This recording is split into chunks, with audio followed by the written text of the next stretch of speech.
जंगल की खौफनाक रात, गहरी रात का अंधेरा हर तरफ फैला चुका था। चारों ओर सन्नाटा था और जंगल के बीचों बीच एक सुनसान रास्ता था। इस रास्ते पर न कोई आदमी जाता, न ही कोई जानवर। ऐसा कहा जाता था कि इस जंगल में कोई ऐसी शक्ति है जो इंसानों को अपने पास नहीं आने देती। राजू, जो कि शहर का एक साहसी युवक था, इस बात को मानने को तैयार नहीं था। उसने तय किया कि वह इस जंगल का रहस्य जानकर रहेगा। एक रात वह अपनी बाइक लेकर उस जंगल की ओर निकल पड़ा। रास्ते में उसे लगा कि कोई उसका पीछा कर रहा है, लेकिन जब उसने पीछे मुड़कर देखा तो कोई नहीं था। जंगल में प्रवेश करते ही उसकी बाइक अजीब-गरीब आवाजें करने लगी। इंजन रुकने लगा और कुछ ही देर में बाइक पूरी तरह बंद हो गई। राजू ने कई बार कोशिश की, लेकिन बाइक स्टार्ट नहीं हो रही।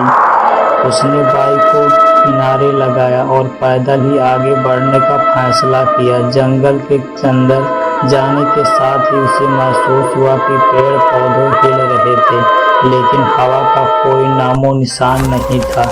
अचानक उसे लगा कि पेड़ पर कोई बैठा है। उसने ऊपर देखा तो उसकी रूह कांप गई। पेड़ पर एक सफेद साया था जिसकी लाल लाल आंखें उसे घूर रही थी। वह पीछे हटने लगा, लेकिन उसी समय उस साये ने जोर से चिल्लाना शुरू कर दिया।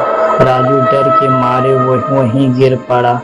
उसने देखा कि वहाँ साया अब धीरे धीरे उसकी तरफ बढ़ रहा था।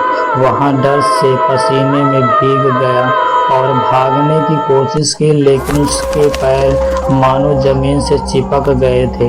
वो जितना भागने की कोशिश करता, उतना ही उसके पैर और भारी होते जाते।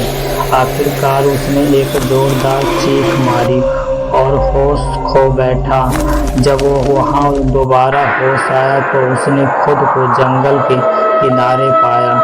उसकी बाइक वहीं खड़ी थी, लेकिन वह टूटी फूटी हालात में थी। राजू किसी तरह घर पहुंचा और अगले दिन उसने तय किया वह फिर कभी उस जंगल के करीब नहीं जाएगा। उसने लोगों को बताया कि वह साया असल में उस जंगल की आत्मा थी, जो किसी के आने पर उसे अपनी कैद में ले लेती है। आज भी उस जंगल में कोई नहीं जाता, और जो भी जाता है वह फिर कभी लौट कर नहीं आता। अंत ये कहानी आपको याद दिलाती है कि कुछ रहस्यों को अनसुलझा ही रहने देना बेहतर होता है। इस जंगल की कहानी बस एक उदाहरण है कि कैसे कुछ जगहें इंसानों के लिए नहीं बनी होती है। हमारी स्टोरी पसंद आया हो तो लाइक करें, कमेंट करें, शेयर करें। मिलते हैं नेक्स्ट वीडियो में।